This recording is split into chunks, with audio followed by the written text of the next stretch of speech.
9 August 2024 সকাল 7:30 কলকাতার আরজিকর হাসপাতালের সেমিনার রুমে একটা মেয়ের মৃতদেহ পাওয়া যায়। তার সারা শরীরে ছিল আঘাতের চিহ্ন, চোখ মুখ দিয়ে রক্ত ঝরছিল, তার শরীরের নিচের অংশ ছিল উলঙ্গ, মেয়েটির পা এবং পেটেও ছিল আঘাতের দাগ, তার প্রাইভেট পার্টস দিয়েও রক্ত ঝরছিল। আর এই মেয়েটা কে ছিল জানেন? সে ছিল এই হাসপাতালের একজন স্টুডেন্ট, একজন জুনিয়র ডাক্তার, যে ডাক্তারকে আমরা ভগবান মনে করি সেই ডাক্তার। আর এটুকু শুনে একজন গন্ডমূর্খ বলতে পারবে যে এটা কোনো স্বাভাবিক মৃত্যু নয়, আত্মহত্যা তো নয়, কারণ যে অবস্থায় মেয়েটির মৃতদেহ ছিল তাতে পরিষ্কার বোঝা যাচ্ছিল যে তার উপর অমানবিক অত্যাচার করে তাকে খুন করা হয়েছিল। কিন্তু যখন হাসপাতালের পক্ষ থেকে মেয়েটির বাড়ির লোককে এই বিষয়ে বলা হয়, তখন বলা হয় যে তাদের মেয়ে আত্মহত্যা করেছে। এমনকি এমনটাও দাবি করা হয় যে পুলিশও শুরুর দিকে এটাকে আত্মহত্যার ঘটনা হিসাবে ধামাচাপা দেওয়ার চেষ্টা করেছিল। কিন্তু কেন পুলিশ কেন শুরুতে তদন্তের দিকে এত উদাসীন ছিল? কিভাবে মেয়েটির মৃত্যু হলো আর কে সেই অপরাধী? বন্ধুরা, আমি মিঠুন রয়েছে আপনাদের সাথে। 9 আগস্টের গভীর রাত, যখন কলকাতাবাসী গভীর ঘুমে মগ্ন, তখন আমাদের এক বোন, এক দিদি নিজের জীবন বাঁচাতে লড়াই করছিলেন, নিজের সম্মান বাঁচাতে লড়াই করছিলেন। তিনি প্রতিদিন লড়াই করেন, তবে সেটা রোগীর জীবন বাঁচাতে।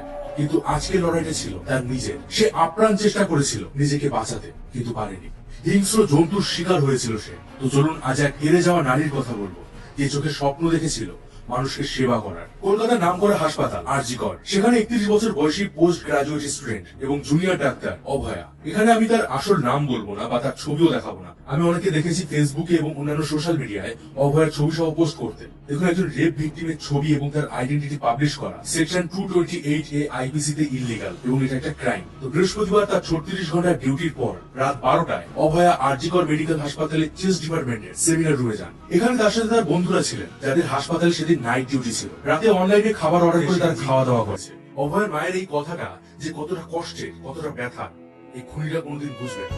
যে আমাদের উচিত এই খুনিদের এমন শাস্তি দেওয়া যাতে কোনোদিন তারা এই ধরনের কাজের চিন্তা মাথাতেও না আনতে পারে। আর পুলিশের এত উদাসীন মনোভাব, ধামা চাপা দেওয়ার মনোভাব, এটা বন্ধ করার দাবি করতে হবে। নইলে ভাবুন, আজ এমন কত ঘটনা রয়েছে যেগুলোকে তারা আত্মহত্যা বলে চালিয়ে দেয়, যেগুলোর খোঁজও আমরা পাই না। পুলিশের উপরে মানুষের আস্থা রাখা দরকার, কিন্তু পুলিশেরও দরকার দুর্নীতি থেকে বেরিয়ে এসে সঠিক বিচার ব্যবস্থা ফিরিয়ে আনা। আচ্ছা, আপনার কি মনে হয়, অভয়ের মৃত্যুর সাথে কি শুধুমাত্র সঞ্জয় রায় জড়িত, নাকি এর পেছনে আরো কোনো বড় মাথা রয়েছে যাকে লোকানোর চেষ্টা করা হচ্ছে? কমেন্ট বক্সে আপনার মতামত জানান। তবে আজ আমি কোনো লাইক বা শেয়ার করতে বলবো না, আর শুধু আপনাদের কাছে একটা রিকোয়েস্ট করবো, সোশ্যাল মিডিয়ায় ঝড় তুলুন, হ্যাশট্যাগ দিয়ে লিখুন জাস্টিস ফর অভয়া, আর পোস্ট করুন x.com থেকে শুরু করে ফেসবুক, ইনস্টাগ্রাম, ইউটিউব সব জায়গায়। আমি আমার হোয়াটসঅ্যাপ গ্রুপে একটা ছবি